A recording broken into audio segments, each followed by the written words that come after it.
სრული სვლით დიქტატურისკენ ერთპარტიული პარლამენტი იმ კანონ პროექტებს იხილავს, რომელიც ჩვენს ქვეყანას კიდევ უფრო აშორებს ევროკავშირისგან. არერთი მოწოდებისა თუ გაფრთხილების მიუხედავად ბიძინა ივანიშვილის გუნდი მაინც აპირებს პარტიების აკრძალვას. ქართულ ოცნებას სურს, რომ პოლიტიკურ ველზე მხოლოდ ის ძალები იყვნენ, ვინც ოლიგარქის წინააღმდეგ არ წაბან. სალომე ლაბაძე მუშაობს ერთპარტიულ პარლამენტში, ახლა ფორმულას ეთერს უერთდება. სალომე, გისმენთ. იურიდიულ კომიტეტზე, რომელიც უკვე დასრულებულია, ქართულმა ოცნებამ რეპრესიულად შეფასებული 3 კანონ პროექტი განიხილა და როგორც მოსალოდნელიც იყო სამივე მათგანს პირველი მოსმენით მხარი დაუჭირა. ამ კანონ პროექტებს შორის განსაკუთრებულ ყურადღებას იქცევს სწორედ ის ინიციატივა, რომლის მიხედვითაც ოცნება მას შემდეგ, რაც მან უკვე გადაწყვიტა ოპოზიციური პარტიების აკრძალვა, ახლა აკრძალვით და პოლიტიკური საქმიანობის შეზღუდვით ემუქრება ამ პარტიებთან დაკავშირებულ პირებსაც. ამ პირების რაოდენობა კი იმის გათვალისწინებით, რომ დაკავშირებული პირის ცნება თავად ქართულმა ოცნებამ უნდა განსაზღვროს, და ასევე იმის გათვალისწინებითაც, რომ ივანიშვილის პარტია აკრძალვით ემუქრება თითქმის ყველა ძირითად ოპოზიციურ ჯგუფს, მოსალოდნელია, რომ რამდენიმე 1000-საც კი მიაღწევს. ვინ ადგენს ახლა ასაკრძალი პოლიტიკოსების სიას ქართულ ოცნებაში და ასევე მოხდებიან თუ არა ამ სიაში ის პირები, რომლებიც დღეს ქართულ ოცნებას წარმოადგენენ, წარსულში კი ნაციონალურ მოძრაობასთან თანამშრომლობდნენ და სააკაშვილის მმართველობის დროს სხვადასხვა დროს იკავებდნენ კიდეც მაღალ თანამდებობებს. ჩვენ სწორედ ეს კითხვები დავუსვით დღეს ოცნების წარმომადგენლებს, ამ კანონ პროექტის ავტორებს, რომლებიც ბუნებრივია, რომ ამ კითხვებს თავს არიდებენ და გვეუბნებიან მხოლოდ იმას, რომ ამ გზით პოლიტიკური ველი აგენტურისგან გაიწმინდება, ამის შემდეგ კი ასპარეზს ჯანსაღი ძალები დაიკავებენ. ვინ შეადგინა იმ პოლიტიკოსების სია, რომლებსაც უნდა აუკრძალოს საქმიანობა?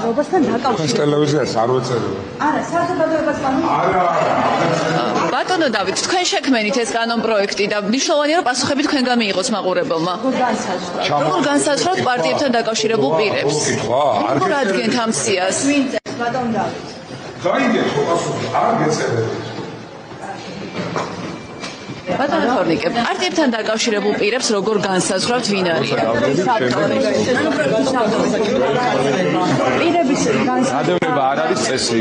ასე რომ დაიცავით წესი. კომისიამაც დაამტკიცა, რომ პარტიები, ის პარტიები, რომლებიც არის დესტრუქციულები და არის რადიკალურები, ქვეყანაში არ უნდა მოქმედებდნენ, არ უნდა იყვნენ. იქიდან გამომდინარე, რომ ხალხმა უნდა დაისვენოს. და ახლა თქვენ კონკრეტულ პოლიტიკოსებსაც უპირებთ, რომ შეუზღუდოთ პოლიტიკური საქმიანობა. რა თქმა უნდა, ის კონკრეტული პოლიტიკოსები ქმნიან პარტიას. სანქციას როგორ ადგენთ? თქვენ როგორ ადგენთ, ვინ არის პარტიასთან დაკავშირებული პირი? ძალიან კარგად, ძალიან. ნაციონალურ მოძრაობასთან დაკავშირებული პირი იყო გივი მიქანაძე, გეკა გელაძე, ბაკა ბოჭორიშვილი, მათაც უპირებთ, რომ პოლიტიკური საქმიანობა შეუზღუდოთ?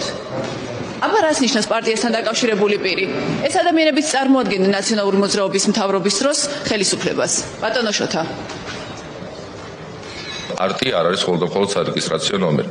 ან პარტია არ არის მხოლოდ ის შენობა ნაგებობა, სადაც სათაო ოფისია განთავსებული. მაგალითისთვის კონკრეტულად ნაციონალურ მოძრაობას საკუთარი ოფისი საერთოდ არ გააჩნია და როგორც ვრცელდება ინფორმაცია, გაყიდეს კიდეც ფინანსური კრიზისიდან გამომდინარე. თუ კონკრეტული პარტია იკრძალება, მის წევრებს და მასთან დაკავშირებულ პირებს არ ექნებათ შესაძლებლობა ისარგებლონ პასიური საარჩევნო უფლებით. ანუ მათ აღარ შეეძლებათ იყვნენ არჩეულები, მაგალითად საქართველოს პარლამენტში, მუნიციპალიტეტებში.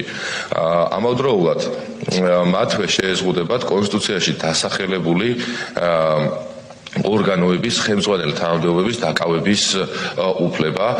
ვეღარ შეძლებენ, რომ გახდნენ სხვა პარტიის წევრები. არ არსებობს კონსტიტუციაში მითითებული პარტიის აკრძალვის საფუძველი, რომელიც ამ პარტიებს დარღვეული არ ქონდათ. სულ რომ ყველაფერს დავიტოვანებოთ, ის მოქმედება, რაც ჩვენ მივიღეთ 4 ოქტომბერს, მხოლოდ 4 ოქტომბრის მოვლენები არის საკმარისი იმისათვის, რომ კონკრეტული პარტიების აკრძალვის საფუძველი არსებობდეს. პოლიტიკაში ჩართული აგენტურა დასრულდება, შესაბამისად შესაძლებლობა გაუჩნდება რეალურად სახელმწიფოებრივად მოაზროვნე ადამიანებს, ვისთვისაც საქართველოს არის სამშობლო და არა რომელიმე ქვეყანა ან რომელიმე გაერთიანება სხვა არის სამშობლო, მათ მიეცნება შესაძლებლობა, რომ ჩაერთონ პოლიტიკაში. ამ ინიციატივისა, რომლითაც ქართული ოცნება ოპოზიციურ პარტიებთან დაკავშირებული პირებისთვის გეგმავს პოლიტიკური საქმიანობის შეზღუდვას, ივანიშვილის პარტიამ რეპრესიული მექანიზმები შემოიღო იმ ადამიანებისთვისაც, რომლებიც ამ რეჟიმის პოლიტიკას ქუჩაში დგომით აპროტესტებენ. ასევე დღესვე იურიდიულ კომიტეტზე ქართულმა ოცნებამ განიხილა ის კანონ პროექტიც, რომელიც ბაჩეშუდან დაკავშირებულ კანონ პროექტად არის ცნობილი და რომლითაც პარტიას გადაწყვეტილი აქვს, რომ იმ პირებს, რომლებსაც დაუმტკიცებათ ფინანსური დანაშაული, ქვეყნიდან გასვლა 16 წლის ვადით აუკრძალოს. უფრო ზუსტად თუ ვიტყვით, ასეთი აკრძალვა გათვალისწინებული იყო იმ კანონით, რომელიც ქართულმა ოცნებამ ჯერ კიდევ სექტემბერში მიიღო.